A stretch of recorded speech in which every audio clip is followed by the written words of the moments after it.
நீங்கதான் ஏதாவது செய்யணும் என்று எதிர்பார்த்து காத்திருக்கிறோம். நீங்கதான் ஏதாவது செய்யணும் என்று எதிர்பார்த்து காத்திருக்கிறோம்.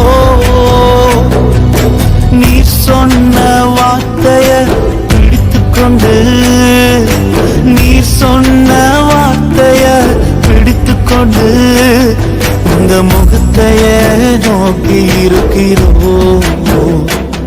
உங்க முகத்தைய நோக்கி இருக்கிறோம். அற்புதம் செய்யுங்கப்பா